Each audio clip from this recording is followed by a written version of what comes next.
There's not. Oh, but there is on here. I see now. I understand. Now I get it. Got it. Okay. That's it. That's good, yeah. Would you prefer to have this over here more? Yeah, I would. It'd be very nice so I can see the people. Just that. That's it. Perfect. Thank you so much. And then Thank you. That's lovely. And then we are going to provide one microphone here. Okay. Oh, I see. I see. Okay, I get it. Now I Do you have a understand. preference, this one or that one?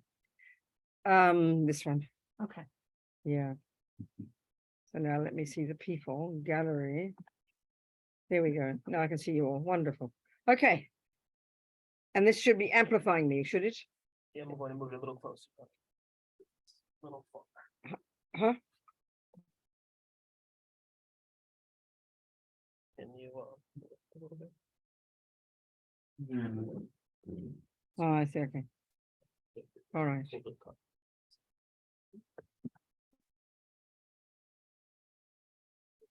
Yeah. And that amplifies me in the room, or In it's the for. room. It's for the room. Okay, fine. Okay, but you can all hear me, right? Yes. Yes. Yes, everybody. Okay, good. So our topic is The workshop is in the mind. okay. That's quoting Lama Zopa. The workshop is in the mind. Such a great statement, actually. The workshop is in the mind. Okay. So what does it mean for us in daily life? So we just do a little motivation. We think we're going to listen to first of all, listen to these ideas, these views. I'm listening to, I promise. Why? So that we can take some tools from it, even if it's 1%. I always say this, you can be a 1% Buddhist, not a problem, you know. And the tools are what for? To help us know your own mind. And why would you want to know your own mind? Because the Buddha's deal and the basis of all of Buddha's teachings is that what goes on in our mind is the source of our happiness and suffering, which is a pretty intense concept because it's absolutely not what we think. So we can hear that and then take some advice from it and put it into practice. Brilliant. That's the idea. So it's for our sake and the sake of others, because we're all living in this crazy world together, aren't we? So if we can put ourselves together, then we can help others too. Very practical. So we think we're listening here together for this reason. And the long-term view, of course, is, you know, to completely perfect ourselves so we can really be a benefit to the world. Okay, the workshop is in the mind.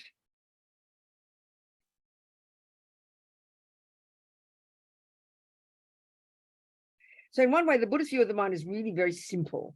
It's very clear. So the first point is we're not discussing the brain. Buddha's not a neuroscientist. He'd probably make a good neuroscientist, but that's not his expertise. He's not discussing the physical component, the key point in Buddhism, the fundamental point.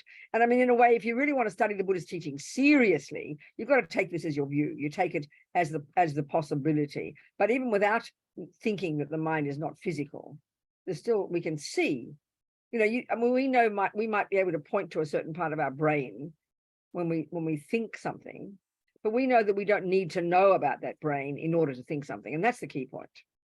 You can learn about the brain, but you can also, the Buddhist deal is you can learn about the actual experiential, subjective component of the actual thoughts themselves. That's Buddha's expertise. And the degree to which we can know the mind from the Buddhist perspective is pretty incredible. Far more, I would put it this way, far more sophisticated, far more subtle, far more deep, I would suggest, than the ways we talk about the mind in the modern world. I'd suggest that.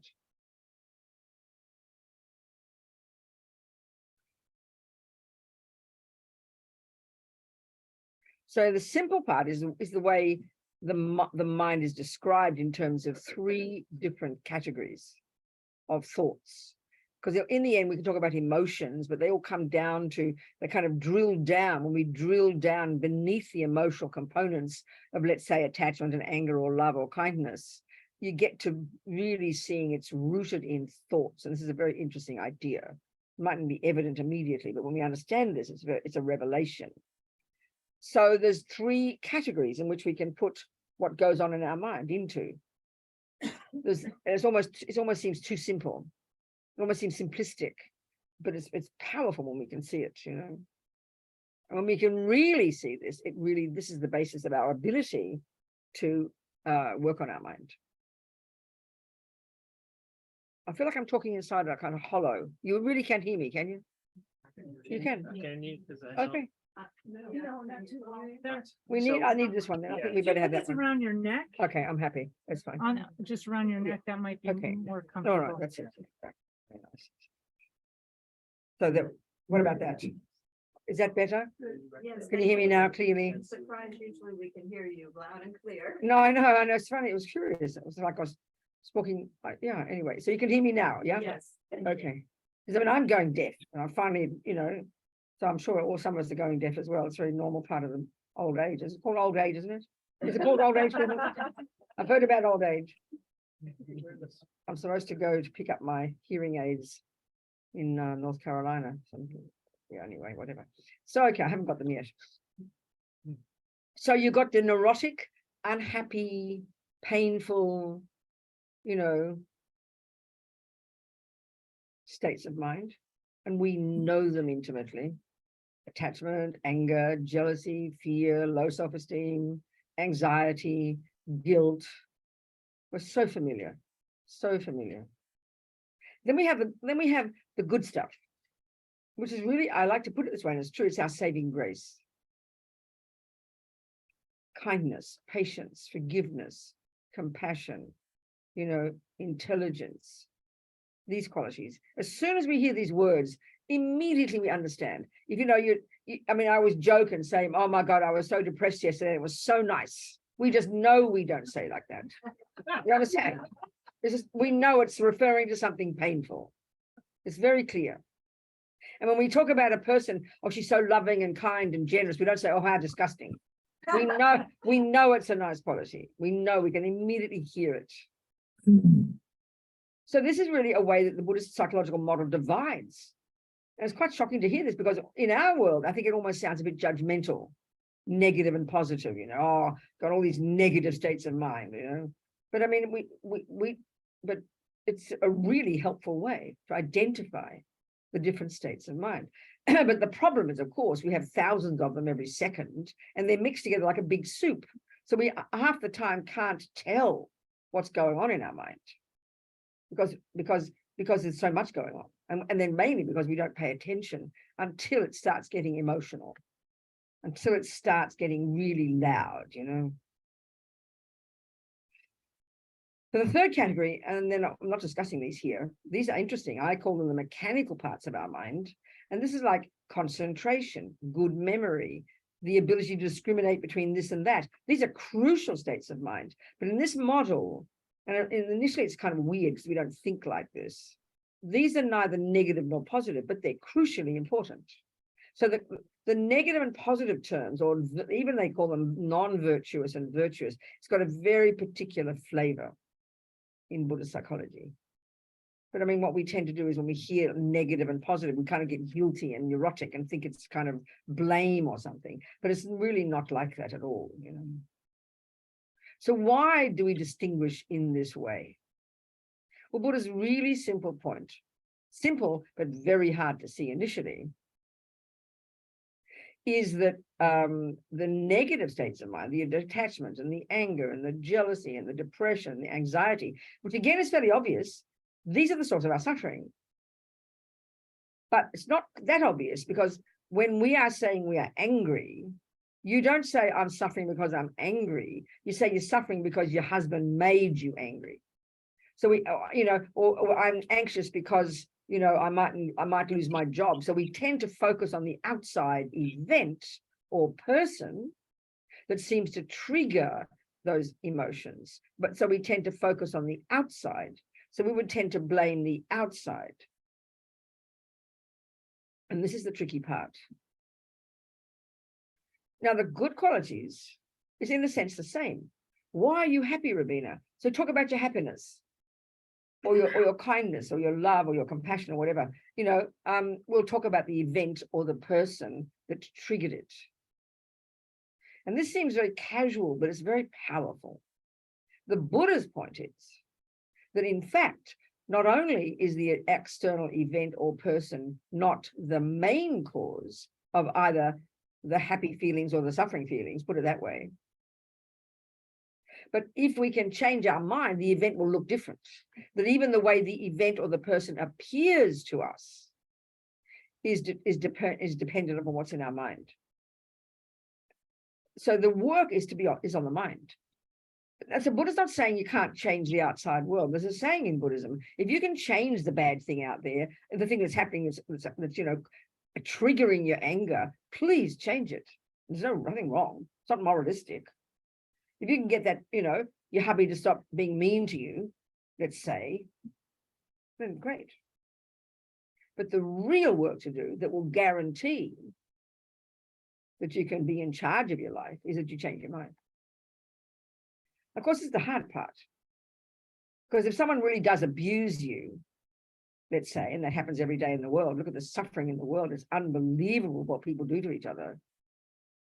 And then you hear the Buddha says, well, the main cause of your suffering isn't the abusive husband, but is your own anger. You think, well, what's this about? Excuse me, mate. You understand? What do you mean I should change? He's the one doing the wrong thing. So it's hard to hear it. We hear it in a bit of a moralistic way. So we shouldn't get too weird about it. Of course, the world is terrible. I mean, of course, the world is good. Two people are good, but we know bad things happen. We know terrible things happen. Every day we hear about it. In our own lives, bad things happen. People do mean things to us. There's no question about that. But because of that, and because we're focusing so much on the outside, it's hard to hear.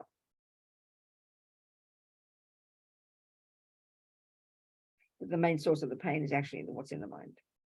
And it's not judgmental. It's extremely practical.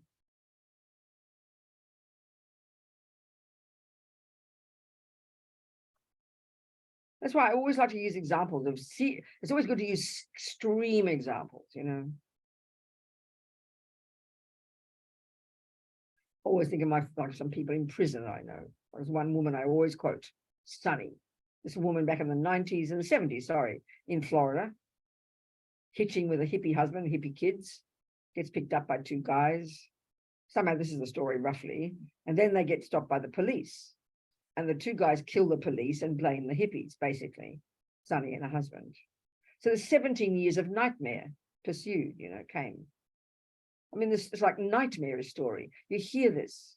You hear about things like this all the time. So Sunny was, for me, in my mind, so exceptional. She's out of prison now. She lives in Ireland. She's old now. I know her. She didn't have religion. She wasn't Buddhist particularly. She wasn't Buddhist, in fact.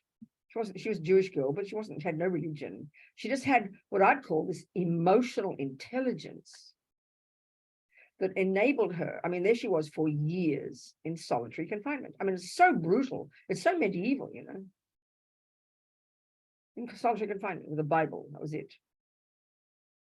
So that's the recipe for complete insanity. You hear endless stories. I know of people in prison, wrongly accused, who go out of their minds with despair and hopelessness and anger or rage or whatever, We know in our own lives. Think of it. Forget these extreme examples. When you've been wrongly accused of something, there's nothing more painful, is there?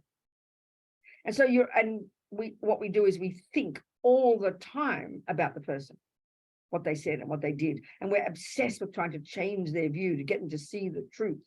And when they can't, it's unbearable. It's enough to make us go crazy. We lose our minds. Because, and you could say, because we don't have methods, unless we work very hard, or whether it even occurs to us, to work on the mind instead. It doesn't make sense to us. What do you mean I should work on my mind? Look what they said about me. It doesn't make sense. What do you mean work on my mind? It seems too weird, But this is the thing that Sunny, she said at some point,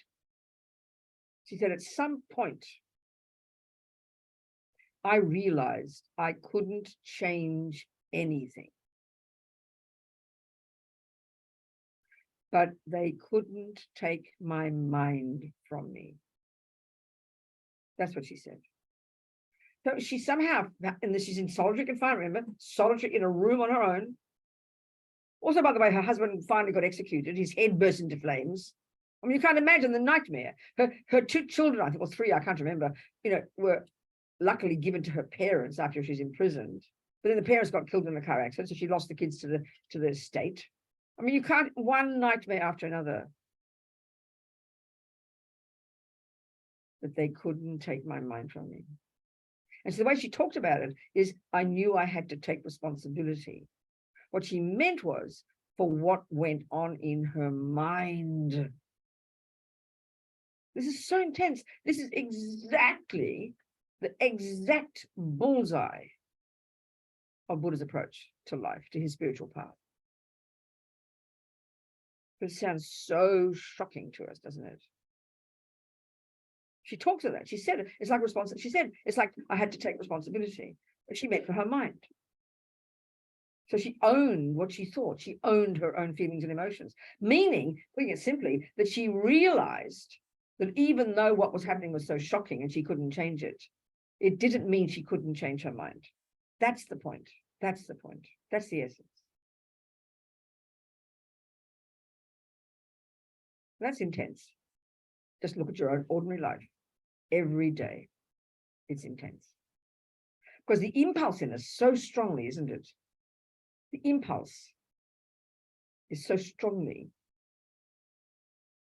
to feel the outrage and the hurt and how dare, and they're the ones who should change. What do you mean I should change my mind? That's too almost shocking to us to think that, you know, they're the ones who should change. What do you mean I should change my mind? I'm allowed to feel this way. Look what they did to me. So really, this is powerful. I mean, look at the suffering on the planet. You know. And so basically what Buddha's saying is, using our language, the more we put all the power onto the outside, the less we have any sense of what's happening in our own mind. And that more crucially, that what goes on in our mind actually is the main player. These words are shocking, and it's really hard to see it. But when we can, you can say we're in charge of our life. Because you can say, can't you, that when you are overwhelmed by the external situation, which is easy to be when it's so terrible, that's what victim means. It's not being critical. It's not being rude. And the irony of ego in Buddhism is that somehow we all feel like victims.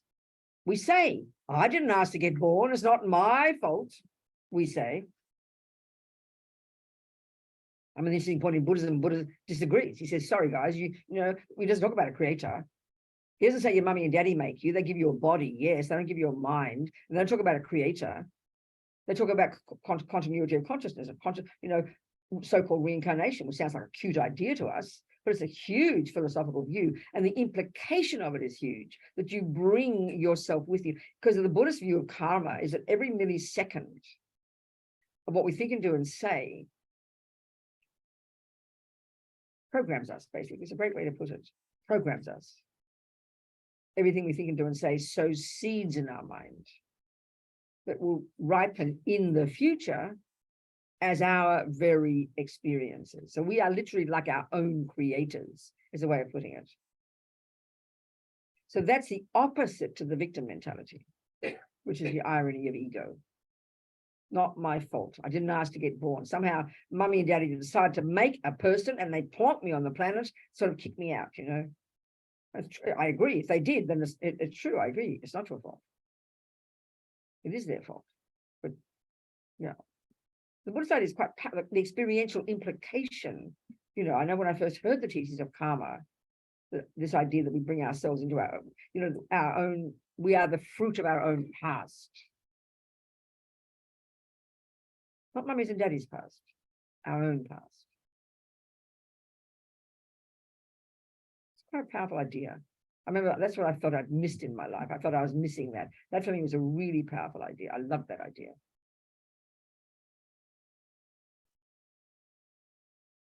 So it's very powerful that Sunny said, to be accountable, she said. Take responsibility for her mind. So basically, for those 7 years, you know, she worked so hard. She even said when she was on her own in the cell, go, you know, like she'd give herself permission to be angry, enraged, and screaming for 5 minutes, and then she would stop. And she literally, it was like she went through intense training. And the training wasn't her body, it was her mind. And what she was training to do was to learn to be less hopeless, less angry, less jealous, less angry, less all these other things, and more patient and more optimistic and more self-confidence. Because the interesting point, again, the irony of ego in Buddhism, when we're overwhelmed by low self-esteem or arrogance or anger or depression, it's like literally we're victims. We have no power. We have no sense of any sense of ourself. We feel dominated, completely driven by the outside world. We know that suffering. It's appalling suffering. But learning to lessen, and this is the hard part, to change those habits and then to grow the habits of self patience and confidence, patience and all these things, and compassion, they bring self-confidence. When you're more in tune with your patience and love and compassion and generosity and forgiveness, that's when you're really tasting a better sense of self. When you've got the sense of self, when it's overwhelmed by the neuroses, you just feel like nothing. You feel like nobody. When you're more in touch with the positive qualities, which we can grow, you feel you're more in touch with your real self now, if you like, because that sense of self is connected to others, is not isolated. When you're overwhelmed by the misery, like you feel like a pinhead big, you feel like the world is this gigantic, horrible place out there, and you feel lost and bereft and lonely and hopeless. We understand this. This is because what's going on in our mind. So changing our mind from neurotic and miserable and low self-esteem and hopeless to positive and self-confident and optimistic and compassionate and empathetic. That's the idea. For one's own benefit. You're the beneficiary of that. So in Sunny's case, she just used, well, God knows what methods to help her own mind. And she learned yoga and did different things to help herself, to put herself together. And the interesting point is this. I remember reading at the same time about another guy in prison. This is so common. Who was also innocent, wrongly accused, who would be what we call normal. He went out of his brain, completely went crazy. Every day screaming, I did not rape and kill that woman. As long as he had a voice, he went completely crazy. So the interesting thing was, because Sunny was able, due to her own incredible ability, emotional intelligence, I call it, was able to put herself together. She didn't lose the plot. Therefore, she never stopped working on her freedom. That's the point. She didn't sit back and go, oh, well, I'm in prison, work on my mind and be happy. No, she never stopped working on her freedom, and she got it after 17 years. The other guy couldn't lift a finger. He was overwhelmed by despair. But the point is, we would say, well, of course he was. That's natural. And it is. But the point here is, our minds aren't set in stone. We know that. Our mothers told us that. But it's hard to see it and hard to work with it. It's an intense job. It's the hardest job we'll ever do, in a way. So this is really, I'm just using these words, but this is what Buddhists are saying. I mean, Buddhists, you won't read what the words I'm saying in Buddha's texts. But it's effectively the Buddhist approach. The mind is, and it goes way more subtle than that. The mind is, in fact, not only does changing our mind make us, in terms of being less neurotic and more happy, more positive, loving, patient, kind, not only does it make us feel better, even this is what's really powerful. It causes the outside world to appear differently to us.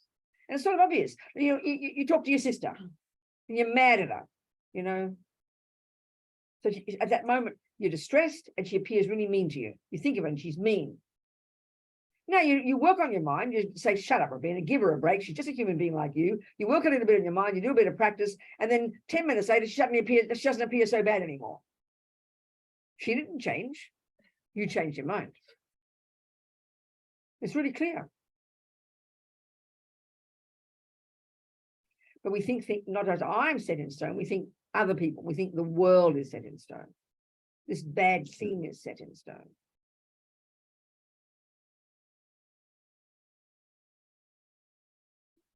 Yeah.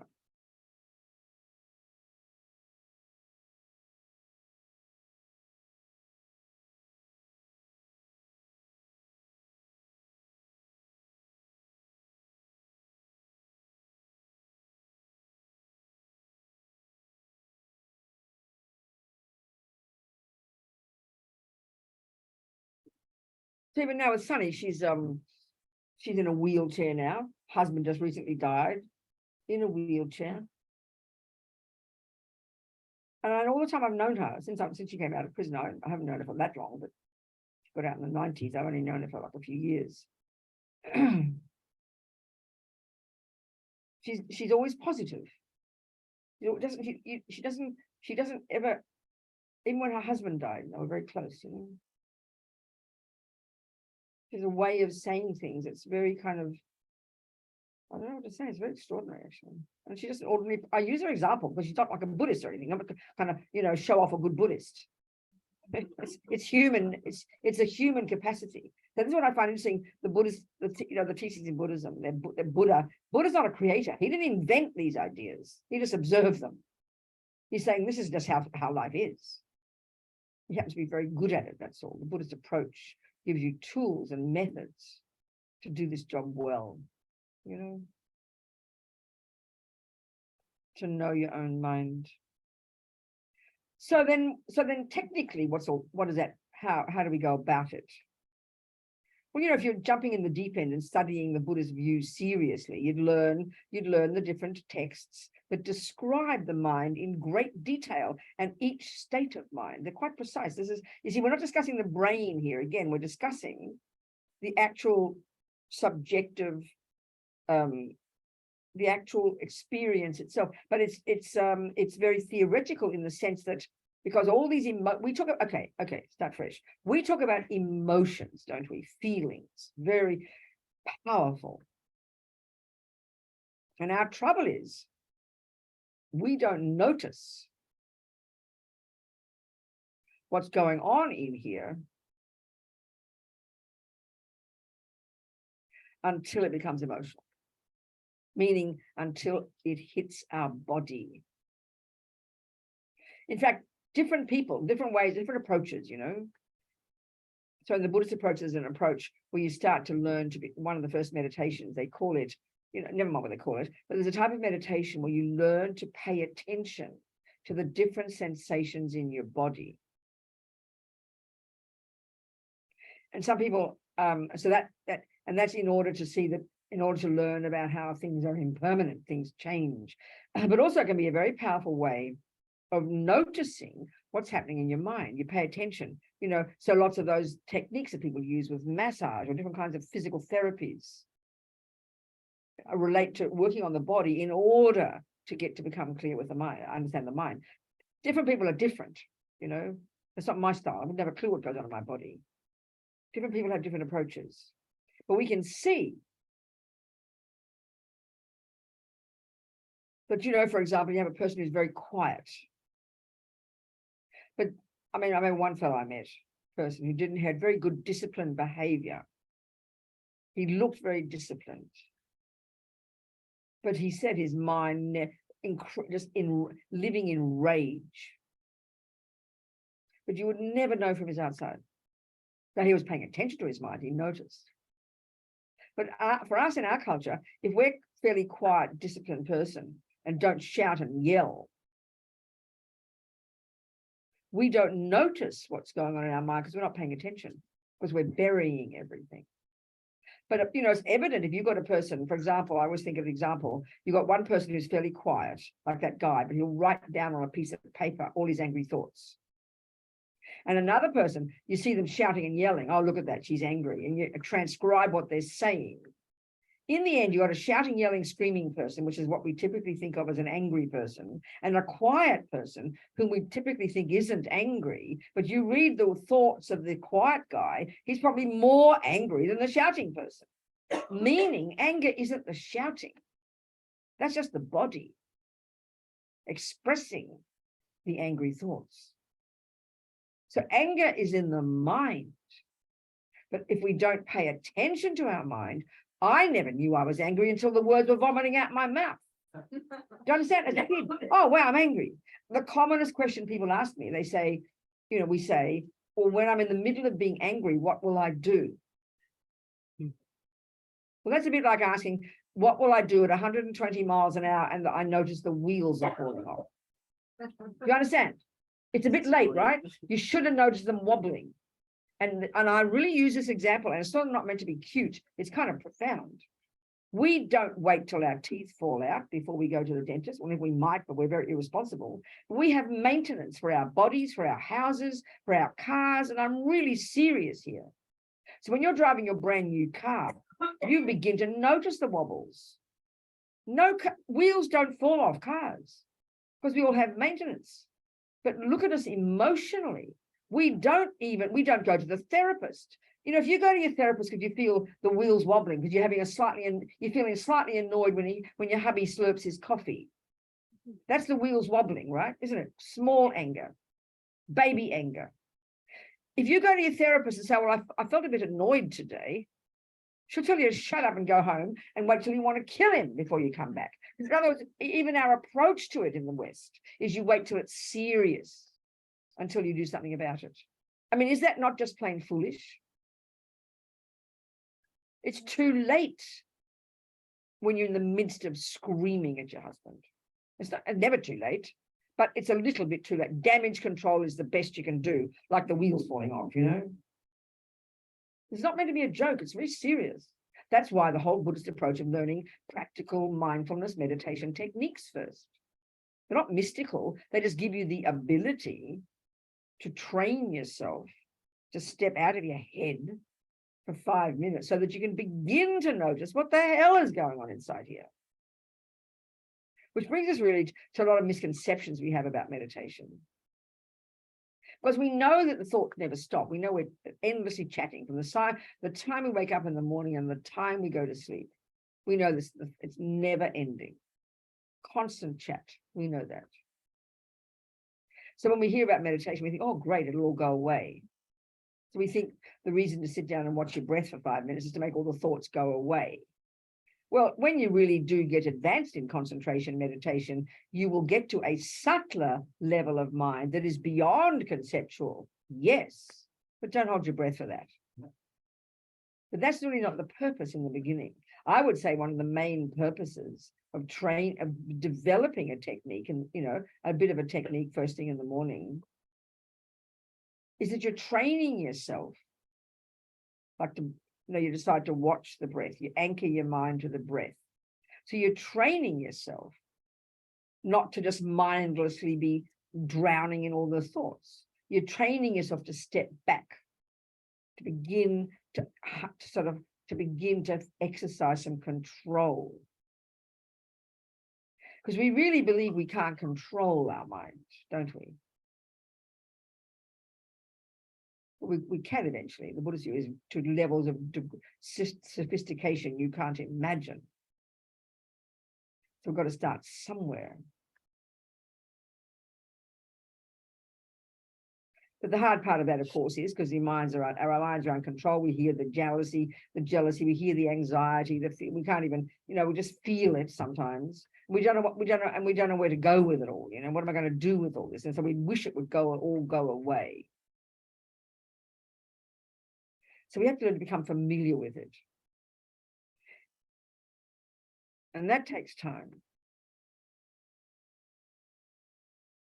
Because we don't pay attention. Or when we do pay attention, it's when the wheels are falling off and it's just a bit late. So when we think of it too, is like it's training. You're training yourself. What Sunny did was serious training. And it brought results, A more subdued mind, a more happy mind, more content person. That's the point. That's the point. Therefore, capable of dealing with her nightmare. Not losing the plot, And that's the same with your hubby slurping his coffee. If you're noticing your thoughts, You're noticing you're feeling annoyed. Annoyance is just mild anger. So of course, at that moment, it's very rigid. I'm angry and listen to him. It's his fault. He knows I don't like him slurping his coffee, you know. I mean, I'm talking baby examples, not being put on death row for 17 years. Start small, please. Then you can, by being, as Lama Yeshe puts it, learning right at that moment, be your own therapist. Catch it.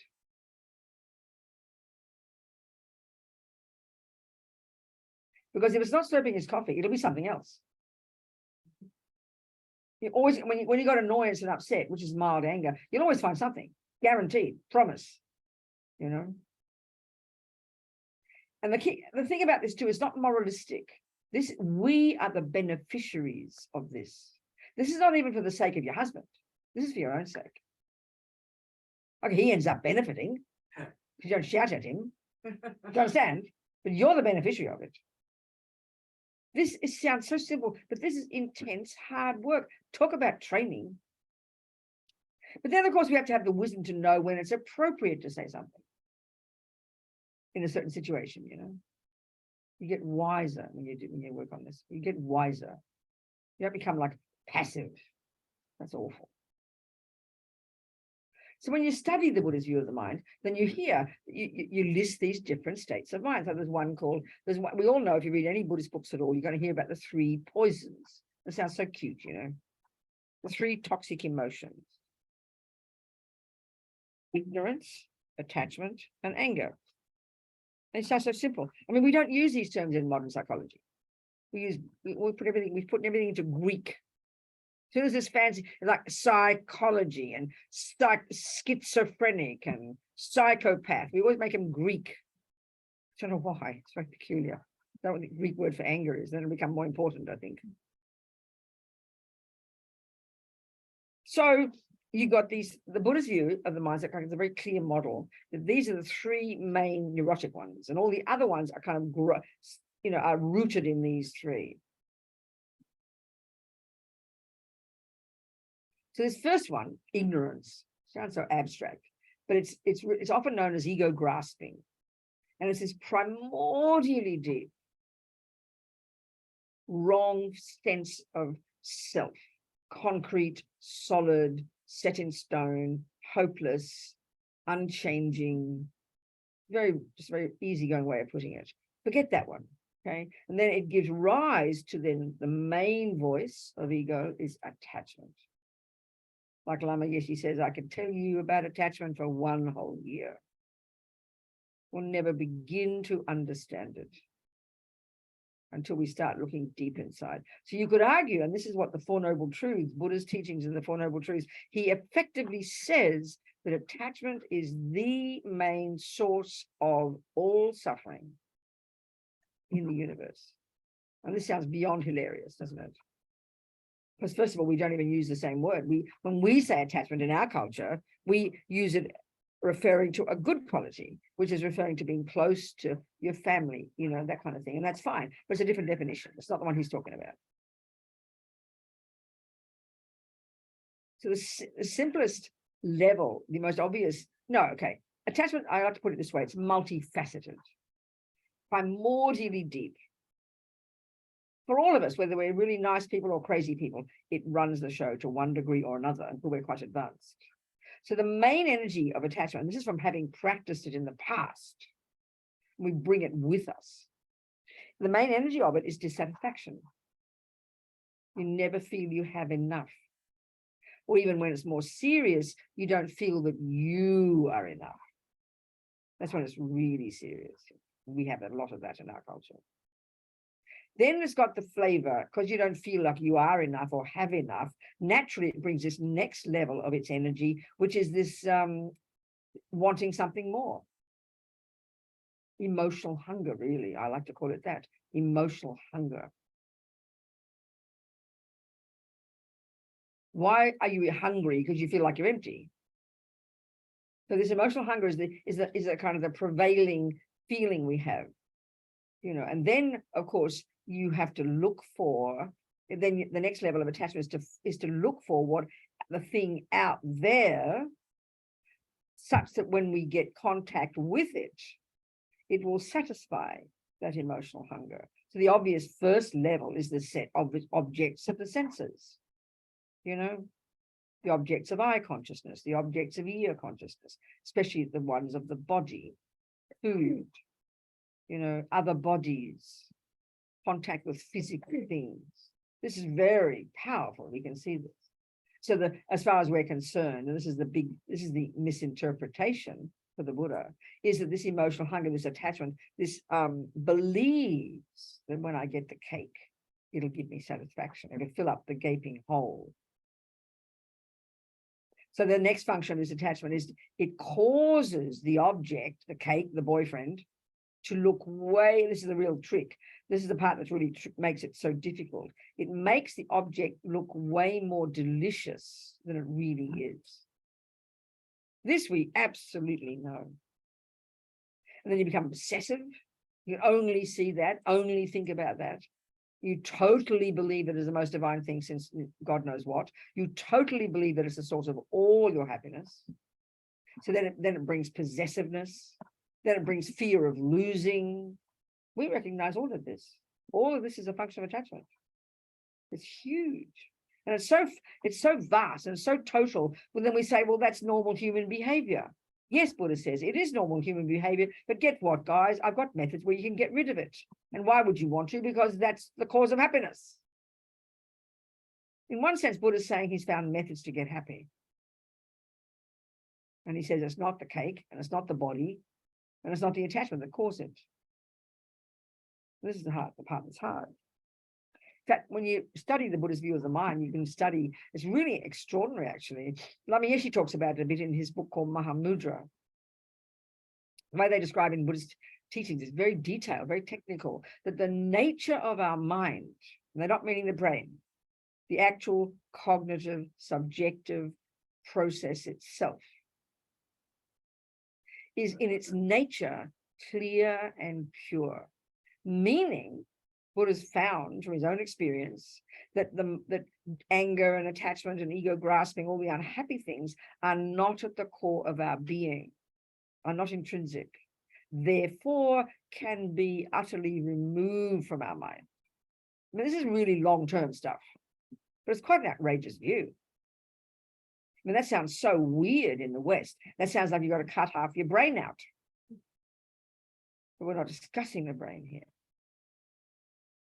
So it's quite a subtle idea, actually. It's quite extraordinary. But it's very encouraging, because when we look at how we feel hopeless. We identify with our depression. We identify with the anger. Oh, I'm an angry person. I'm a depressed person. We really believe it's at the core of our being. We really believe it defines us. So we never think for a minute we could get rid of it or even lessen it. That's how we feel instinctively. This is why to hear the Buddhist view, I think, is quite encouraging. But our mind is innately clear and pure. And the job of becoming that is to lessen the neuroses. That's what the method is. So attachment is, you know, emotion, there's this dissatisfaction, emotional hunger, and then this looking for something, and then exaggerating its deliciousness, then manipulating to get it, controlling it, possessing it. All of this, we recognize all of this. And then the fear of losing is unbearable. We know that. As soon as you become attached to, that's how we talk, attached to the cake, there's a fear of it going, not being there or disappearing. As soon as you become attached to your new handbag, you fear about losing it. As soon as you become attached to your new boyfriend, God, that's the nightmare. The horror that he might leave you, every day, the panic and the worry and the fear. We know these experiences. These are all the function of attachment. And we can't imagine not having it.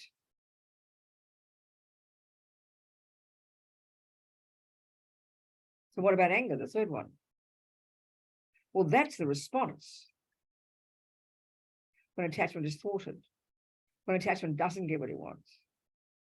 And they're so close, it's almost like they're the same state of mind. And this is what's fascinating about the anger one. Anger is loud, you know, shouting loud. That's my style in my life. But some of you don't do that. So therefore you'd say you're not an angry person. But we all have anger, but at subtler, quieter levels. Frustration, irritation, annoyed, upset, worried, anxious. They're all variations of this aversion, which is the response when attachment starts to get threatened. So we're wavering, we're going between these all the time. And the more we get in touch with these states of mind, the more subtle we can see that they are, you know.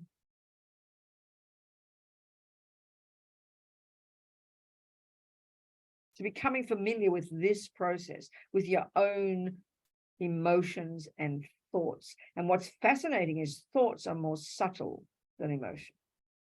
Because these emotional, you know, the shouting and the yelling that you see is just the tip of the iceberg. That's just the expression, the physical expression of what's in the mind. So that our job is to go deeper into the mind and to begin to hear these different conceptual stories. You know? This is being a Buddhist. Are we communicating? I think it's time for some questions. I've raved on long enough. Oh, my new glasses, you see? My new glasses, so attached to them.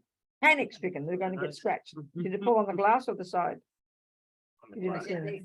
On the glass. It did fall on the glass. Uh, I Oh think my they God. fell on the edge and then. Because they're so tipped. expensive too. I I can't believe it. Panic, complete panic. Because my new glasses fell on the ground. I think. You saw, isn't it? They're okay. It's so expensive though. Because I've got very long sight. They're sort of like triples, and I'm like plus 13, you know, down the bottom here. Can't remember. And I'm also cross-eyed. My eye goes right in. So luckily my glasses sort me out, you know. Okay, people, any questions, please? Of any description. It doesn't matter. We'll start the discussion going. Any questions, people? Where? Good. Talk to me. So when you were talking about someone who was my work, I was feeling unfair for the people who were put into prison. Yes. So I got that may come from my compassion, but then if their karma is doing that. Now here. Then. So it's not really a question. I'm just looking at the words fair and unfair that I. Now here, I do hear. It's a really good question. And let's do an analysis, okay? Let's do an analysis. It's quite powerful. What's your name? Leaf. Leaf. You're Norwegian. Yes. Oh, yeah. One of my best friends on death row in Kentucky is called Leaf. Oh, I don't want to do death row. What? I don't want to do death row. Okay. But I think he got exonerated from death row, and I think he even might have got out by now. So I think he's very happy. Yeah. Okay. Okay. Okay. It's a very loaded question. Okay, it's got lots of stuff in it. Okay. This fair and unfair one is directly related to the Buddhist analysis of why things happen. So if we take the typical view, like, you know, it seems to me if we're either religious, which is the creative religion, I was a Catholic, God is the boss of the universe. Okay, so of course you can't blame God, although Italians tell me they blame God. And then some Argentinian guy said, oh, we're even worse than the Italians, you know, about criticizing God. I mean, we never criticized God. I was a Catholic. We would never say one bad, we were Irish Catholic, I think. We would never say one bad word about God. But if you're a materialist, that's the prevailing philosophy on our planet. The view we have as a default view of reality is that mother and father make us, right? That we're physical, we have a brain, and we don't talk about a separate piece. A separate piece is what's called a soul by the Christians or the Muslims. It's called a self by the Hindus. It's called a sort of, this is the religious view, isn't it? So if you're a materialist, you don't have that. You just have a body. And then mummy and daddy make you. And then they came from mummy and daddy, and they came from great grandmas and back to the monkeys. That's the way we talk, isn't it? So reasonably, it makes sense. And I really mean this here. If they really did make me, my mummy and daddy gave me not just a body, but also gave me anger and jealousy and depression and anxiety, then it's correct to say that I don't deserve it. It's logical, isn't it? Because I didn't do anything to deserve that. It's very simply true. Would you agree, people? It's really simply true. I played no role in that. They didn't consult me when they made me. Can we make you, Robina? They just make me, and then of course we say, it's not my fault. I didn't ask to get born. So this view of ego, of the Buddhist view of ego, of this innocent victim, is very powerful. And it would be correct to be that way. I think it's really true to say, if we can find that Buddha is a ridiculous person who made up a load of rubbish, and it's not true, get my point, that the materialist view is reality, that mother and father did make you and did give you psychosis and did give you whatever it is, then it's right that that's not fair. I totally agree. Now, Buddha's view is different. He happens to say, well, I'm sorry, honey, it's not. His observation is it's not like that. There are trillions of consciousnesses, people, sentient beings, mind possessors is the nice term in Tibetan, and that all of our minds, we can track them back. We can, if we had a little exercise, we can track back our thoughts and feelings and emotions. We could do that in an unbroken chain of thoughts and feelings and emotions right back to conception. You'd get back there. Me today and yesterday, and there's an unbroken chain, isn't there, of mental moments. You could say like that. Then the body is the same. And you get back to conception. Well, absolutely, the egg came from mummy and the sperm came from daddy. But the Buddhist view would be your mind, your feelings, your thoughts, your emotions, your love, your compassion, your psychosis, your being good at football, whatever, which are components of your mind. They don't come from your parents. Now, that takes time to hear, because the natural view is that, well, of course they do. The genes come from the parents, yes. The cancer comes from the parents, yes. So the view in Buddhism of karma is a tremendous view that, many Buddhists don't like it, but I think I love it. It's a very powerful view because it puts me in the position of responsibility, not blame, not like it's not fair, but whatever the Buddhist view would be, that every tiny thing we do and think and say from now programs our mind. And then that will just naturally produce the future person. That we are the main boss. We are the main player in who we become. Now, I don't think that's a surprising concept for us. We know very well, if Leaf decides to learn music, he knows that everything he thinks and does and feels about music is all part of the process of producing a good musician. He can't, it's obvious you produce a future musician, don't you? So we do take responsibility when it comes to becoming a musician or a cook. We know we are responsible. We know that everything we think about in relation to music, that will produce the musician.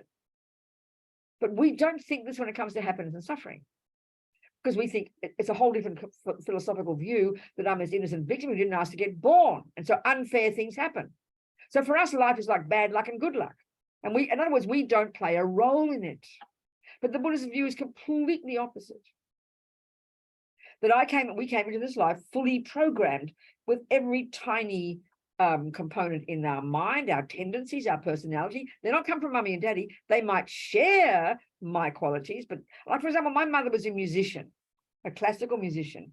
And then she saw that her little Bobsy, that's me, had some potential. So she taught me music. So we'd say, oh, well, Robina gets her music from her mother. No, my mother had practiced music before, so she brought it into this life and she became good at music.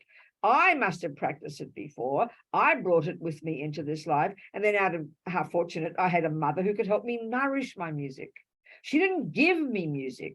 She nourished the potential I had in my mind for music that I brought with me. Same with anger, same with compassion, same with craziness, same with goodness and badness.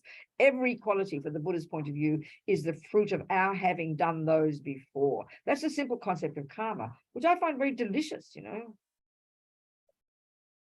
So that the implication of that is you take responsibility, and the implication, therefore, is that whatever happens, in Buddhism, you don't use the term fair or unfair. It is just the fruit of what you did. So if you look out in your garden and it's your garden, you own it. And if you see it's full of weeds, you don't go, who put weeds in my garden? You understand my point? You own them. So it's not fair or unfair, but you take responsibility. And all the fruits in your garden, or you don't look in your bank account. How dare there's no dollars in my bank? In other words, you don't have a view that the dollar should come from someone else because it's your bank account. And you don't have the view who put weeds in my garden because you own the garden. That's the view that comes from karma, that every single living being, every millisecond is experiencing the fruits of their own past, including all the suffering and all the happiness. But our trouble is when we hear about karma, we only think about the bad things, but all the good things too. So we should be overjoyed and blissful every day at all the good things that happen every day, but we take them for granted. But we grew them all, and we are the boss of them all. You get my point? That's the approach. So therefore, Sunny, there she was, wrongly accused of murdering a couple of policemen. So how do you look at that with karma? She doesn't have this view. She's not interested in the karmic views. No interest. I'm giving the Buddhist view. So that means due to some past actions, first of all, there's 4 ways your karma ripens. This is another whole topic. We're going to talk about karma at some point. Tomorrow. Oh, tomorrow. Oh, we're moving into it. Okay. So, there's 4 ways our actions of body, speech, and mind will ripen in the future. One way is the type of life you get. So like a miracle, not more than 7 weeks before, what happened? Yeah, not more than 7 weeks after he passed away in a past life. No, we must have passed away in another life, but not more than 7 weeks ago. At that point, it's very detailed, the description of death process and exactly how all the karmic seeds work. Given that everything we think and do and say leaves seeds in our mind, like in your bank vault, but billions of karmic seeds from all your actions. So at the time we died, a very virtuous one of non-killing in particular, probably living practice in the context of living a spiritual path, was triggered that at that point, before we even stopped breathing, already triggered the karmic seed to be born to my particular mother a few weeks later. This happens, very precise. Secondly, the karma that's the first one, the type of rebirth. So in this case, a human rebirth, which is the fruit of a lot of virtuous karma, not an accident. No one created me. Mummy and daddy provided the egg and sperm, how kind. But I created the cause, my past virtue, to go to that particular egg and sperm. Second is the karma ripens in terms of your personality traits. This is the biggest point, because we all believe we're just made by our mum and dad, but we bring our own stuff with us. So all the karmic, all the tendencies that produce my personality, my qualities to be negative, positive, whatever, they were already triggered before I even stopped breathing. The third way your karma ripens is in terms of how you're seen and treated by others. Now look at Sunny. She must have, she got a human birth. That's a fruit of virtue. She had very good qualities. She had a very virtuous mind, very ethical, very wise. She had lots of good qualities. But third, and she had good friends and loving family, but she had this particular karma from some heavy negative actions from 1,000 lifetimes, who knows, having accused wrongly other people. So she gets accused wrongly. She's seen as evil. She's seen as a policeman murderer, but she's in fact not. That's the fruit of past karma. So in that sense, yes, literally she created the cause. To be blamed and then be imprisoned for 17 years, her husband died, blah, blah, blah, blah, blah. All that is true. But then because we have a view, we have compassion in our life. We do have compassion, but we only have compassion for innocent victims. Think about it. You've got to be innocent, baby. So if there's a little pussycat, a little doggy woggy, or a little baby child, maybe as long as you check they're really innocent, then we're prepared to have compassion for them, because you've got to deserve it.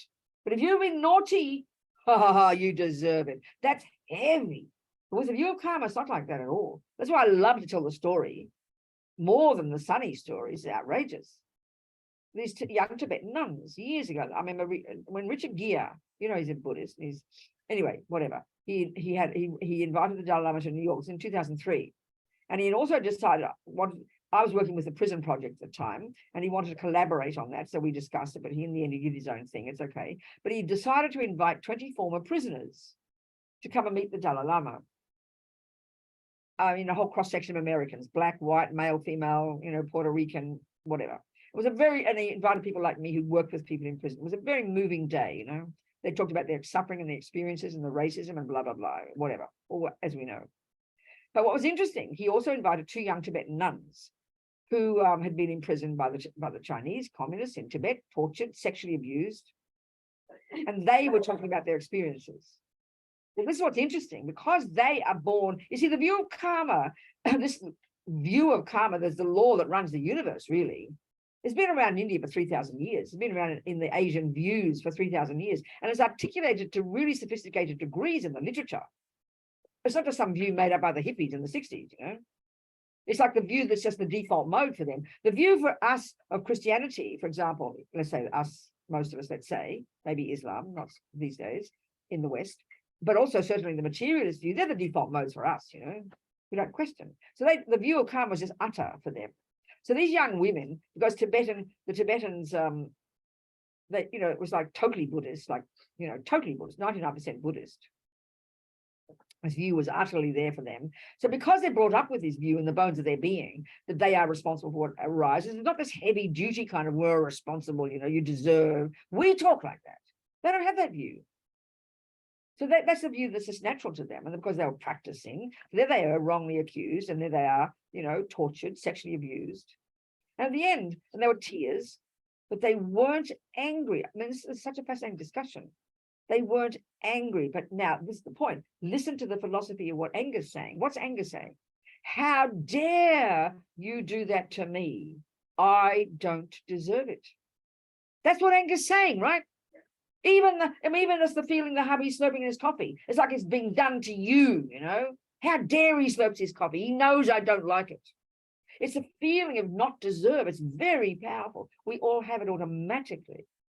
That's the view of anger. And so the view of attachment, the view of anger is how dare you do a bad thing? I don't deserve it. But look at attachment. It's the assumption that I only deserve good things. It's very powerful when you start to look at that deep in our bones. So the Buddha is simply questioning. He says that fundamentally it's mistaken thinking. It's not like that. So as you work on your mind, so if you take the view of karma, you lessen that sense of hubris, that kind of it's an arrogance really, that I only deserve good. We all believe it as a truth. But the point is you don't say, well, I deserve dollars in my bank. Think of that statement. It doesn't work because you know it's your bank and what's in it is what you put in it. So when you talk about deserve assumes someone else should do it. That's the victim. Are you hearing me? And then deserve good things. What we should be saying is we only want good things. We only don't want painful things. That's accurate. We say deserve. Very, very fascinating. It's in our bones, you know. So those young women didn't have that view. And then one at the end, she was quiet, and she said, and of course, we had compassion for our torturers because we know that they will suffer in the future because of what they did, because everything is karma. So that's the real basis of real compassion. But the first point about the karmic view in the Buddhism is not to be angry with yourself and guilty. Well, I deserve my husband beating me. No, look at what I must have done in the past. What a fool to harm myself now. So you take responsibility. And that's what self-compassion is. Not guilt. Look, and I'm sick of this suffering. So you want to change. Then you can have compassion for others. Yeah. What do you think, Lee? Does that unpack it a bit? A lot, yeah. Yes. So, I mean, it's got a lot of stuff in there. And karma is the root of it, actually.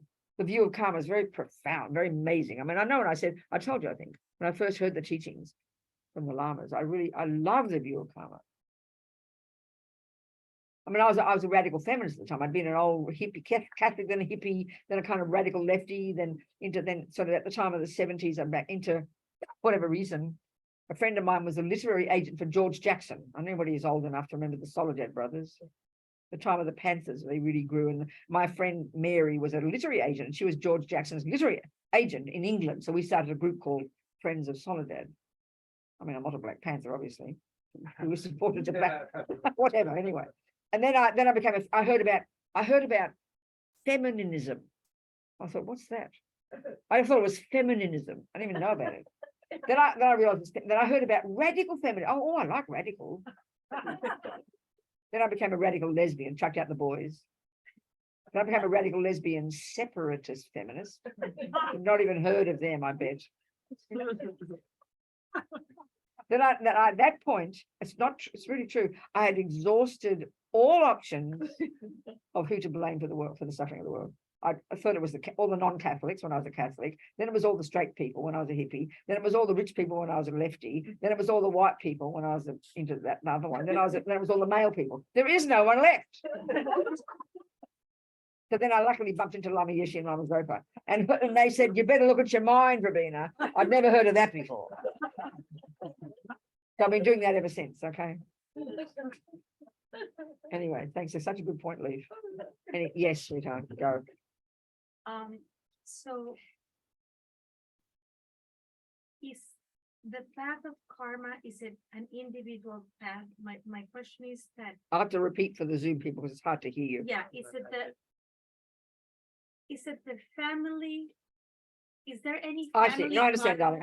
I understand. or Yes, it's I just understand. an individual No, I path? understand.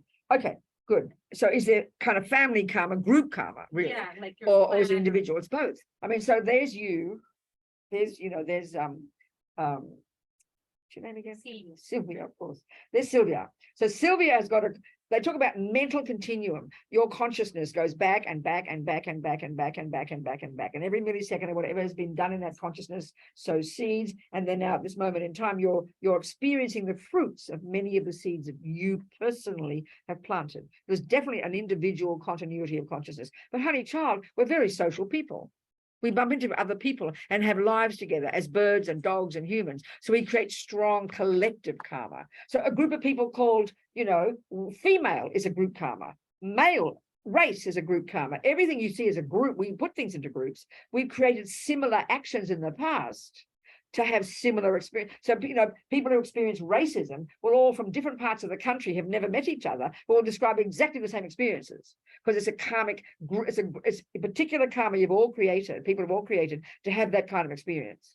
Do you understand? And then we do it and we do things as groups. So we experience fruits as groups. So family just means a very close connection between a certain group of people. They've all got different karma. You, your brother, your husband, all different minds, but you've done stuff together. So you, in this life, are experiencing certain things together. Do you understand? Yeah. Yeah.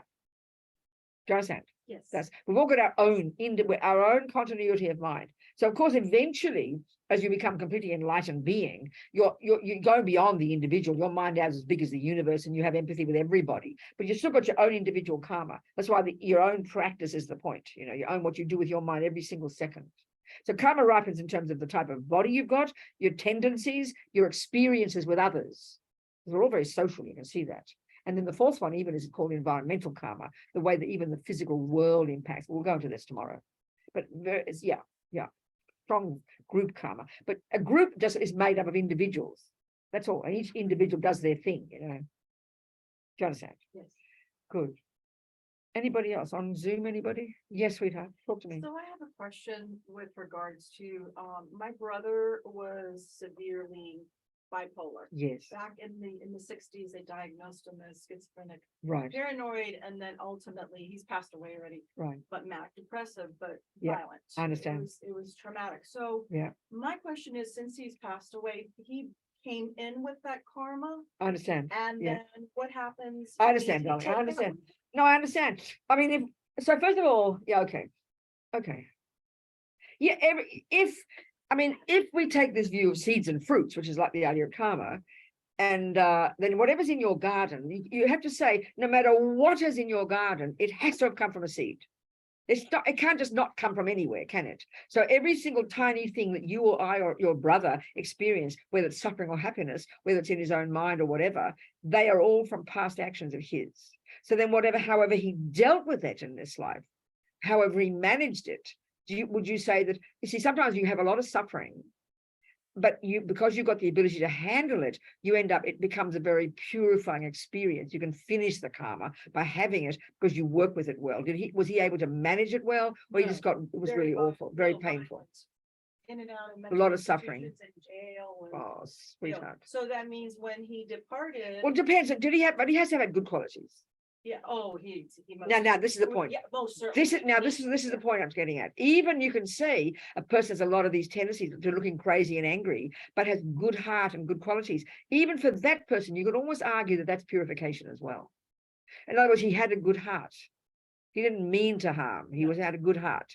And when he comes back. So then, no, maybe you see, because, okay, it's like this. You could have a broken leg, which is a painful experience, which is from past karma. But if you get angry about it and curse and swear and blame everybody else, you just create heavy negative karma, and that gets even worse for the future. But if you deal with it well and understand it and accept it, then you purify the karma. So it will be beneficial. So my feeling is what you just said from your brother, his good qualities. It was a very painful experience he had from some past negative karma, but by having all that enough suffering, he cleaned it up, he finished it. That's you just said he had good qualities. Yeah. A good heart. So he had to learn to live with his garbage, and he didn't, so my sense is it's a purification. Because anytime I think you have a suffering moment, it's the fruit of a negative karma. But if you deal with it in a way well, and he did, in a sense that he had a good heart, that's the important part. He wasn't like mean and ugly and want to harm people, is what you're saying. Not intentionally, I don't think. No, right. Because he wasn't in his right mind, so you That's don't have right. any control. That's right. So I would think that. But I think much of it is purification. He finished it, a lot of it. It's very hard to say for everybody. It's going to be, it's so complex, Sweetheart, your dear brother. How did he die? Heart attack. Sweetheart. How old was he? He was 61. Okay. Yeah. Had he more peaceful as he got older? No. No. Very painful, isn't it? No, So much suffering. God. What else, people? Yes, Elaine, talk to me, darling. So when you're a child, Hang and on, put you up brain- louder. Where's the loud button? Can you hear me? Oh, here it Yes. is. Yeah. When you're a child and your brain isn't done forming That's right. until you're 24, That's right. and you have parents say that are abusive verbally to the child, Yeah. doesn't that create like the low self-esteem and the I think anger? it's a really good point, Elaine. Okay, there's two things. One is the child. Where's Elaine gone? Her picture suddenly moved. I'm here. There you go. Here we go. So there's two things. One is a person's own tendencies and personality traits. So the brain is one thing, but still, let's say a person can be a really advanced spiritual practitioner who comes into this life from their past practice. They can already be incredibly sophisticated emotionally because of their past karma, even if they're tiny children. So let's just say a person who comes into this life with a lot of spiritual practice, which means they're very patient and loving and forgiving. If that person gets abused, that it won't affect them so much. It'll actually make them more compassionate. That's the thing we've got to try and understand. We don't think that in the West, of course. So that doesn't mean you therefore can abuse somebody, because no, not at all. But another person who comes into this life with lots of attachment or lots of anger in their tiny little mind from past life, then they will get incredible self-esteem and will blame their parents and might even kill them. So there's not just, you've got a blank slate and then the parents make you. You bring your own stuff with you, and that can include your own ability. I know many people have been abused by their mother, but have forgiven and love their mother. I know many people have been abused by their mother who will never forgive their mother. So it depends very much on what's in your own mind as to how you experience that abuse, Do you understand my point, Elaine? I do. Yeah. Thank you. Yes, Kaveri. Hello, my dear. Talk to me.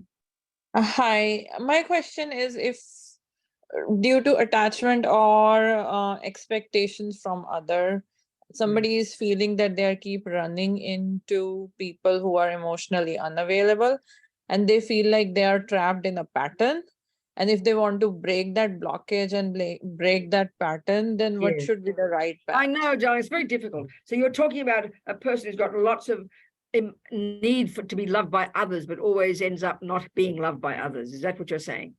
Yeah. Yeah, exactly, darling. That's really one of the sufferings of attachment, isn't it? That we have this very strong, the attachment comes from, this is the irony of ego again, this hunger, this emotional hunger, it comes because we don't feel we're worthwhile. That's the irony of attachment. We already feel we are nothing. We already feel we are not worthy. So we have all this belief, I'm not worthy. And so I have to meet other people who will tell me I'm worthy. And we are hungry for that person to love us. But of course, the more we are hungry for them, we just push them away. We'll never get what we want. And even if we do get someone to love us, we'll never be satisfied. So we've got to start seeing it in ourselves. And this is the painful part. It takes time. The Buddhist fundamental idea is we are all worthy. We are all got so much quality. We've got to learn. Attachment is saying I'm nothing. but we are not nothing, Kaveri. We've got so much potential. So the practice is gradually becoming more content in ourselves, becoming our own person, learning to be content within ourselves, and learning to then try to be more loving and kind to others, not just attached to others. It's not easy, darling, but this is what the practice is, and it takes time. We learn to become more fulfilled within ourselves. Slowly, slowly, you know, slowly, Kaveri. Are we communicating, darling?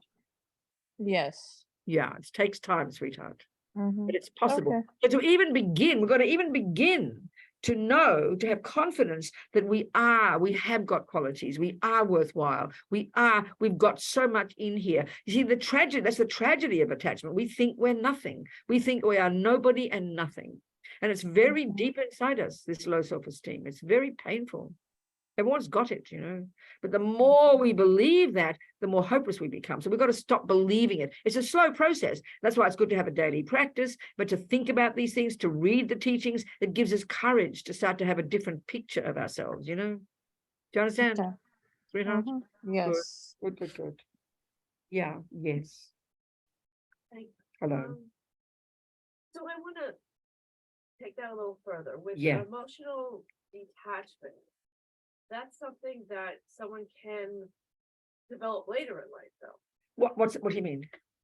Say that again. Emotional detachment. Oh, well, I'm not, okay, emotional detachment, don't use that as an opposite.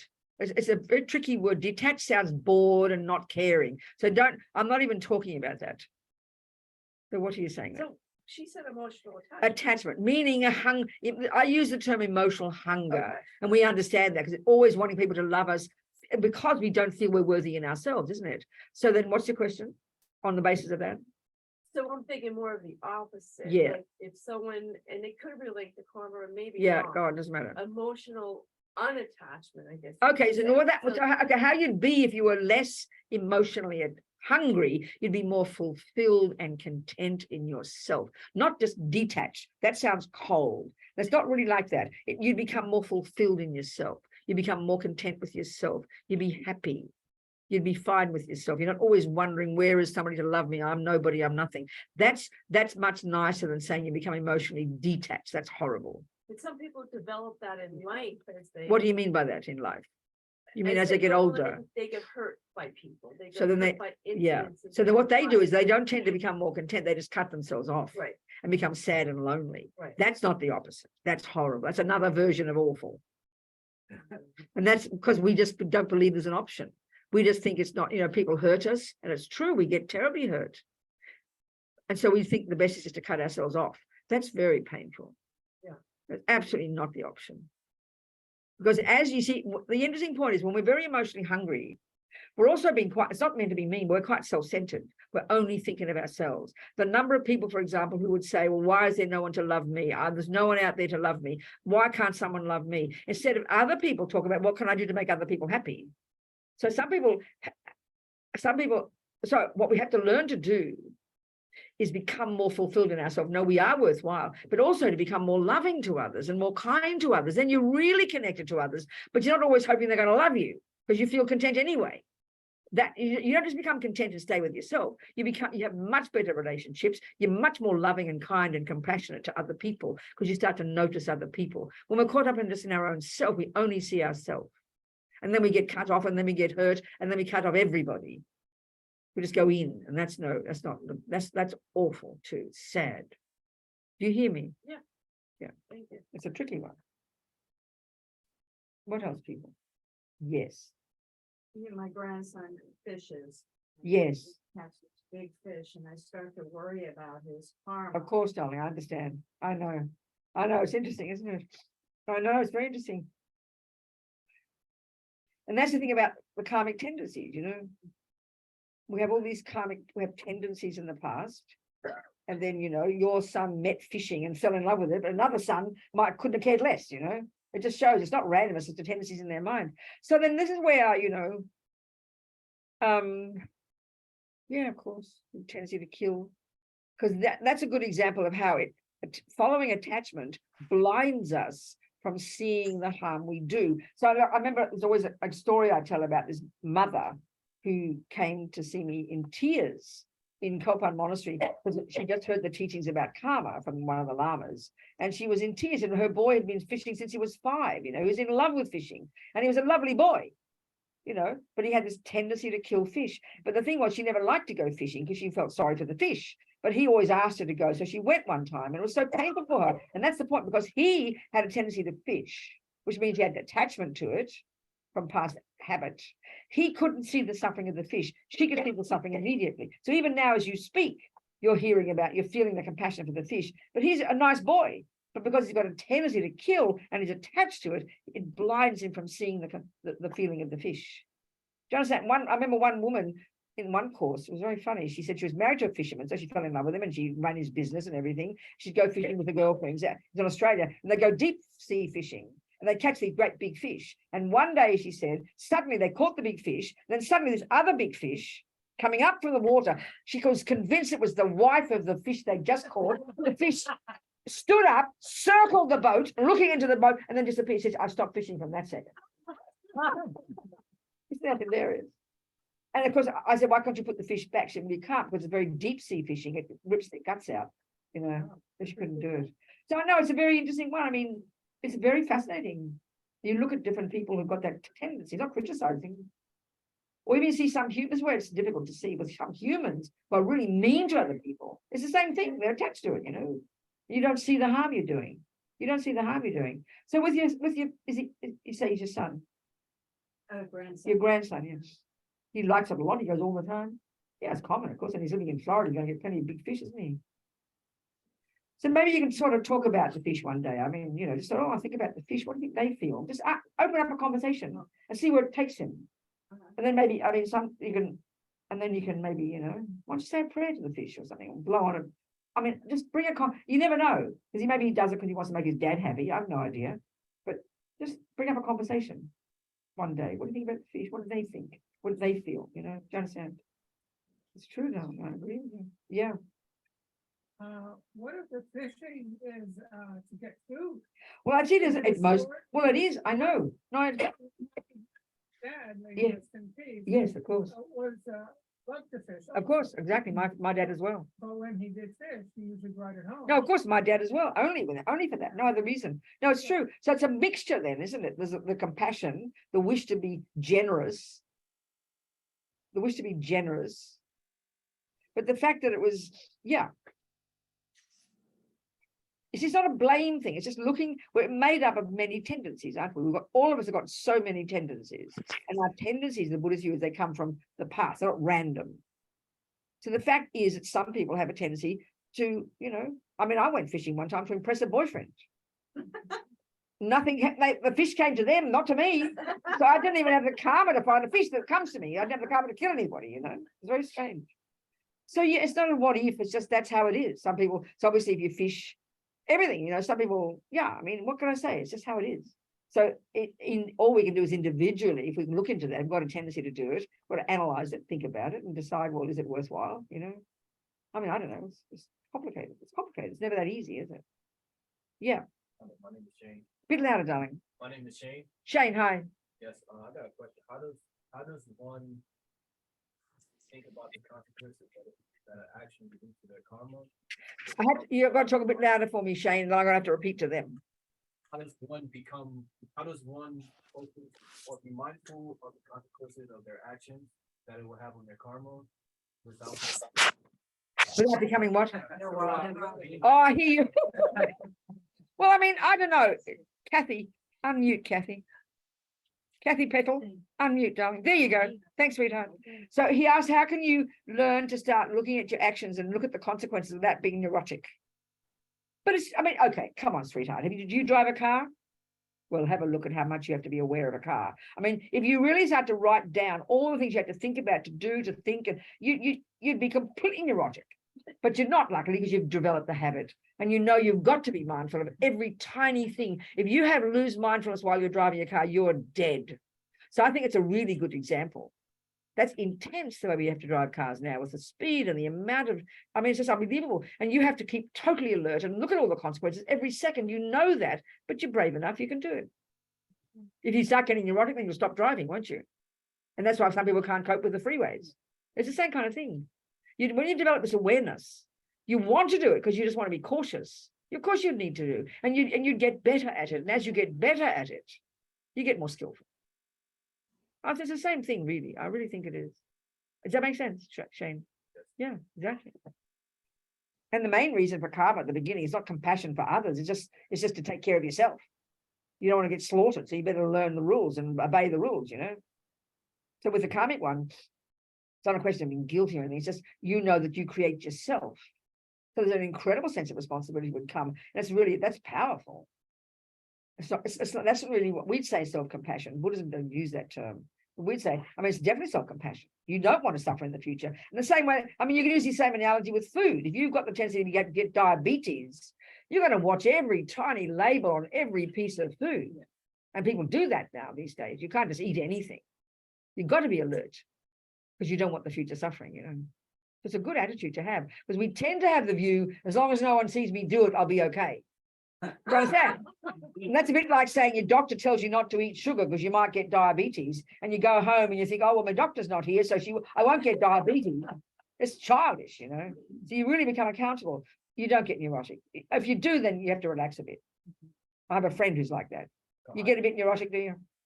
I'm suffering from anxiety. What, darling? I'm suffering from anxiety right now, so Okay. I guess I'm too much in my head. No, I hear exactly, sweetheart. I know. Well, then with the anxiety, so what you got to do then, Shane? I mean, anxiety is just another variation of aversion, really. Like the interplay, the kind of the space between wanting things to be, or see, attachment wants everything to be perfect. That's its big problem. One way some of us experience attachment, everything's got to be perfect. And so then the anxiety is really intense because it might not be perfect, you know. So you've got to relax a bit and be a bit humble and maybe know you can make mistakes. It's okay. You understand what I'm saying, Shane? Because we're moving towards perfection, but we can't be perfect now. And you can't guarantee things will be perfect. That's attachment's energy. It's desperate for everything to be the way that you want it. That's where the anxiety comes. Oh my God, what if it's not? What if it won't be? What if it doesn't happen? Then we freak out, you know. It's not easy, but try and also with the anxiety, just just tell yourself to relax a bit. It's okay. It's okay that things don't turn out perfectly. It's all right. You do your best, but also you got to rejoice in your good qualities. Praise yourself. Anxiety is always coming from not feeling happy about yourself. Try and be happy. Try and be praising yourself. You're doing a really good job, Shane. Delight in your good qualities. Do you understand? It's an important point. We forget that. Really important. Who else here? Someone else? There was a question in Anybody? the chat. I can. Kathy, is it Kathy? Kathy's unmuted again. She's probably dying to talk to us. There's a question in the chat. Well- Kathy, you want to talk to us? Hang on.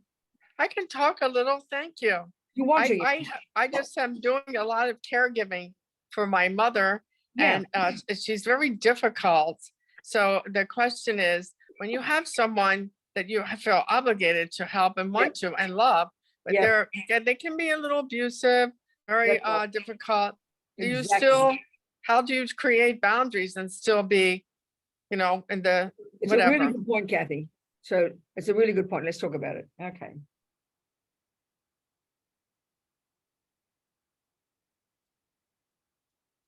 Well, first, I mean, it's always helpful to have the analysis of why it's hurting you, why it's upsetting you. And that, of course, is the Buddhist analysis about attachment. It's not being mean to you, but put it this way, Kathy, if you were a really advanced, let's say, spiritual practitioner who'd given up attachment, was totally content in yourself and full of love and compassion, your mum would never bother you. It'd be water off a duck's back. So we have to all recognize we're an ordinary human being who wants things to be nice and doesn't want to be abused because we've got attachment and anger. So that from that perspective, you be aware of where you're at, you treat yourself with respect, and you try and give yourself some space. You can't expect her to give you space. You can't expect her to change. So you've got to make sure you find the way to get space for yourself. You have to do that and not act only out of guilt. You've really got to find a way to have space yourself physically. I mean, really mentally and physically. To regenerate myself. You need to, you must, darling. And then you'll have more patience and kindness because you know that finally she's the one who's suffering, Do you understand?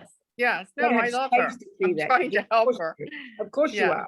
But try not to act out of guilt.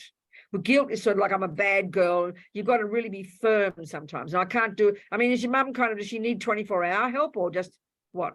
No, she Oh, doesn't whoever it need is. 24-hour help, but she has cocooned since the COVID. She's 93. And Okay. she's in her own apartment. She doesn't want anybody to come in other than her children to Oh, I see see. her. Okay. So the caregiving is all for what medications, appointments, and food and things like that, in and I out, see. in and out. Okay. So you got to act out of wisdom and not out of guilt, and say no sometimes and have space for yourself. Because the more you give her, the more she'll just take it because she's just not noticing. So you got to make sure you take it for yourself and don't act out of guilt. Okay, well, thank you. Do you see what I Thank mean? you. Yes, I Good, Kathy. understand. Well done, girl. Thank you. And how kind you are taking care of her. That's very special. Well, I'm happy to do it most of the time, but bound, Most of the time. I understand, darling. thank you. Okay. Yes. Yeah. There's a question in the Zoom. You said. Yeah. Read it out. Does karma sow seeds equally in regards to our thoughts and our actions? No, absolutely not. It's very different. I mean, wanting to kill somebody and then doing it, clearly one's more heavy than the other, isn't it? I mean, eventually, if you want it that often, it will happen. But at least if you're working on your mind, and and you notice you've got this tendency to be angry, and you don't say the words, that's a really brilliant practice. So yeah, action, putting it into practice makes it much more powerful, both the good karma and the bad. Like, I want to be generous every day, but you never do it. It's better than nothing to want to be generous, but you better do it, Yeah, for sure. We'll go into more details about karma tomorrow. What else? What else? One question over here. Yeah, where? Yes, sweetheart, talk to me. Yes, Attachment. yes. Could you expound upon that a little bit more? Because I'm finding attachment is, I want something. Yeah. And it's almost like you're saying, if I want something, a house or a car, or something Yeah. like that's somehow bad. No, I understand. I know what you're saying. No, the way to talk about it is this. The Buddha's big picture view of samsara and rebirth is a much more broad view. It's huge. And he would basically say that even getting into this life and having a human body in the first place is all due to attachment. Long-term picture. So it's the default mode of most of us. It is. It would be true. But then the best approach would be you can give up sex, drugs, and rock and roll and go to the mountains and become a great yogi. Great. But 99% of us won't. So then you can get the best of both worlds by recognizing that if you're, let's say, everything we do finally is driven by attachment, but it can be much more severe for some people more than others. So you, let's say, are totally attached to having this, and then you want more, and you want more, and you want more, and you want more. You'll never be satisfied. That's really intense attachment. But if you've got a family, you need a house and a dog and a this and a that and food, then it's coming from compassion as well, because you're providing for people. But so when it's attachment, when it becomes fearful if you don't get it, that's when it's a sign of attachment. But the other thing is, then instead of the attachment, you do it out of compassion, then it's fantastic. Okay, that's what I'm talking. That's the about, key. If it makes you miserable. If I'm want something and it's giving me happiness and pleasure, and I'm a better person because I want it and I have pleasure with that. It's not, I'm not beating myself up. No, that's right. The best motive, the way they talk about it is the reason behind what we do is the key factor in determining the character of the karma we create. We're going to it tomorrow. So most of us are just driven by attachment. So, I'll get a nice new handbag, and then you get fed up with it. Now I have another boyfriend. Now I have another cake. It's sort of kind of endless, and it could be fairly mild looking, but it's just driven by this dissatisfaction. But if you do have things and you're going to eat food, then you think, okay, I'm going to eat food so I can be healthy and well, I can be useful to the world. Straight away, that little motivation makes it a really excellent action. Are you with me? Because attachment, the I want is the usual motivation. But if you add it, if you make it so I can be a better, healthy person, I have a nice house, I get a good job, then I can be useful. Then it broadens you and makes you more connected to others. Therefore, the actions you do are less neurotic and less self-centered. It's to be more, that's all. So that's a way of redeeming it, every action. So you can become a multimillionaire if you want to, and then be of benefit to others. That's an amazing thing to do. But to become a multimillionaire just so you can have it in yourself and you see my point? Being less self-centered, in other words, and more other-centered, then everything we do can be marvelous. Do you understand me? Yeah. But it's quite subtle too to look at this. Attachment usually ends up making us miserable because it's never satisfied. But if you can have something and enjoy it and get joy from it, that's great. That's great. It's a good So if quality. I get joy from it, but nobody else does, That's is it bad? no, I mean, bad. It's not as simple as is it bad. You got to see your mind, you know. Attachment's quite subtle. It's centered, it's self-centered in its nature, but there can be more space with it. You're going to be attached to food, but before you shove it in your mouth, you can think of how kind the people were to cook it. Straight away, that thought makes it more spacious for you because you're not just thinking of yourself all the time. Attachment's by definition I-based, but as soon as you bring in others and a sense of connectedness, then it makes it a more virtuous action, and it will bring more pleasure to you. Does that make sense? Yeah. Yes. Thank you. In his example, just some dovetail on that example. So he has wishes for this home and it brings him pleasure. Wouldn't the critical factor there be, if I don't get that home, it's okay? Yeah, that's right. That's a good approach to it as well. No, that's right. That's a very good point. Exactly. If I don't get it, it's okay. Yeah, so the sign, That's the no, this is a very good point. The sign of when what we do is if it's mainly driven by attachment, which means it won't bring much pleasure, was being you get very grasping and panic stricken about it and have a panic attack if you don't get it. So if you can have, so that's where we see, often we think of giving up attachment to cake, let's say, well, I might as well just eat shit. No, still get the best cake. But enjoy it and then think if you could, you would offer it to others. And if you don't get it, you'll be okay. Then that's really wise. Then it's really skillful. And you actually get more pleasure because there's less fear of losing it, you know. Do you understand? That's really a good point, yeah. Very true. Really good point. You can have your cake and eat it too. What else, people? It's 8:30, 8:45. So what time did we start? 7. What time was supposed to finish? 8:30. 8:30. Oh, that's now. Past now. Yeah. We're over. We're Yeah. done. Okay. Well, we better be done then. And we can then talk about karma tomorrow. We'll just naturally move into tomorrow. So good, we think. How nice to see everybody. Happy to see all you people and all your questions. Everybody. And if even 1% made sense, then kind of chew it over, ponder it. And then we'll keep going tomorrow and just delight, be happy. Yeah, be happy. Yes. Good. Cheers. Yes. Just real quick, on the fourth one, you said, the rebirth was the first, second was. Oh yeah, the full karma. Rebirth, the type of body you get, your tendencies in your mind, how you're seen and treated by others, and then the environment, the physical world itself. Yeah. Look at him taking his notes. It's amazing. We'll discuss it all tomorrow. No prayers. That's enough. That was a prayer. I already did it. Oh, are you? Oh, all right. Good. Well, thank you, darling people. I'll see you tomorrow. All be well. Thank you So much. Thank you. Thank you. So good to see you. Happy to see you. Goodbye, darlings. Thank you. Bye-bye. Bye. Thank you. All right. Thank you for hosting, Patty. You're welcome. Thanks for coming. Bye-bye, everyone. And then you get an email. Yes, but I